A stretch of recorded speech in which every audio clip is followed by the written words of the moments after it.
ইসলামের বিরুদ্ধে যেই অবস্থান নিয়েছে তার অবস্থান কিন্তু হাসিনার মতন হয়েছে। সুতরাং ইসলামের বিরুদ্ধে, ইসলামের সাথে সাংঘর্ষিক হয় এরকম কোনো আইন রাষ্ট্র করতে পারবে না এবং প্রত্যেকটা ধর্মের মানুষ স্বাধীনভাবে ধর্মচর্চা করতে পারবে। অনেকে বলে যে মসজিদ কোনো রাজনীতির জায়গা না। মসজিদ তাহলে কিসের জায়গা?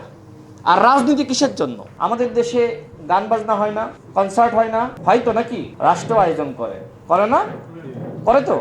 কিন্তু রাষ্ট্র কেন এই ধর্মীয় অনুষ্ঠানের আয়োজন করে না? কেন করে না? আজকে যে দাবিগুলো আপনারা এখানে করেছেন, প্রত্যেকটা দাবি ধর্ম উপদেষ্টা তিনি এখানে পাঠ করেছেন।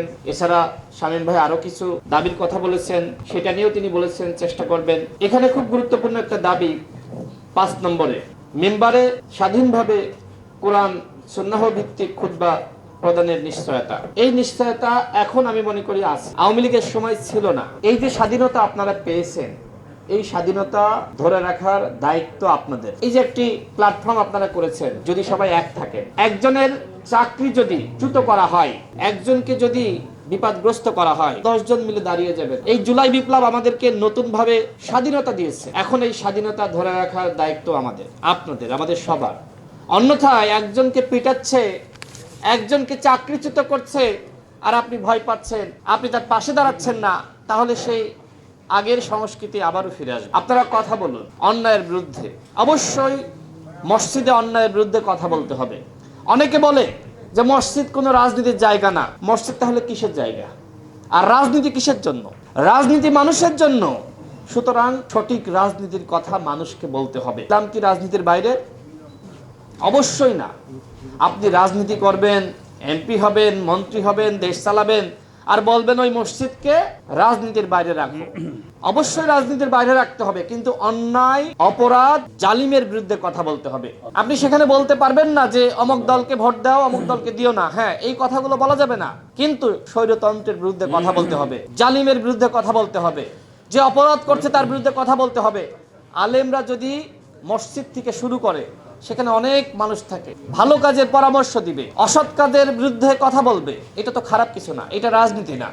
আমি মনে করি এটা যদি রাজনীতি হয়েও থাকে, এই রাজনীতি করার অধিকার আপনাদের আছে। 7 নম্বরে বলা হয়েছে রাজনৈতিক স্বার্থে ইমাম খতিবদের ব্যবহার বন্ধ করা। অবশ্যই আপনাকে একজন নেতা তার প্রোগ্রামে ডেকে নিয়ে যাবে, বলবে যে এখানে আমার পক্ষে বয়ান দাও, আমার পক্ষে দোয়া করো। এইটা যদি আপনারা করেন তাহলে অন্যায় করবেন, পাপ করবেন। হ্যাঁ, আপনি যদি তার সাথে রাজনীতি করতে চান করেন, কোনো সমস্যা নাই, কিন্তু আপনি একদিকে নিরপেক্ষতার ভান ধরবেন, অন্যদিকে তার পক্ষে গিয়ে ভোট চাবেন, বয়ান দিবেন, এটা হইতে পারে না। এটা করলে আপনারা নিজেদেরকে নিজেরা অপদস্থ করবেন। 10 নম্বর খুব গুরুত্বপূর্ণ, জাতীয় সামাজিক পর্যায়ে বার্ষিক ধর্মীয় সম্প্রীতি। আমাদের দেশে গান বাজনা হয় না, কনসার্ট হয় না, হয়তো নাকি রাষ্ট্র আয়োজন করে না? করে তো। কিন্তু রাষ্ট্র কেন এই ধর্মীয় অনুষ্ঠানের আয়োজন করে না? কেন করে না? এই তরুণ সমাজ, এদেশের মানুষকে শিক্ষা দেওয়ার জন্য, নৈতিকভাবে শিক্ষিত করার জন্য ধর্মীয় অনুষ্ঠানের আয়োজন রাষ্ট্রকে করতে হবে। এবং শুধুমাত্র যারা ইসলাম ধর্ম পালন করে তাদের জন্য না, বৌদ্ধ, খ্রিস্টান, অন্যান্য যে ধর্মগুলো রয়েছে তাদের জন্য করতে পারে আলাদাভাবে। এটা দরকার। এর মাধ্যমে কিন্তু ধর্মীয় শিক্ষা তারা পাবে। সর্বশেষ যে বিষয়টি আপনারা বলেছেন যে বৈষম্য বিরোধী ছাত্র আন্দোলনে যারা শহীদ হয়েছে, যে সকল আলেম, মাদ্রাসার শিক্ষার্থী, আমি মনে করি যে আপনাদের সামগ্রিকভাবে সবার পক্ষে কথা বলা দরকার।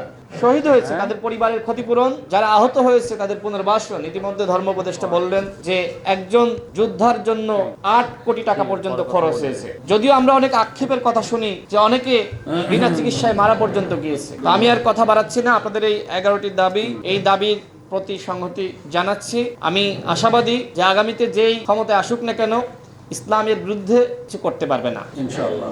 ইসলামের বিরুদ্ধে যেই অবস্থান নিয়েছে তার অবস্থান কিন্তু হাসিনার মতন হয়েছে। সুতরাং ইসলামের বিরুদ্ধে, ইসলামের সাথে সাংঘর্ষিক হয় এরকম কোনো আইন রাষ্ট্র করতে পারবে না এবং প্রত্যেকটা ধর্মের মানুষ স্বাধীনভাবে ধর্মচর্চা করতে পারবে। সেই ধরনের পরিবেশ যেটা তৈরি হয়েছে, এই পরিবেশ বজায় থাকুক। এই জন্য আপনারা সবাই সোচ্চার থাকুন।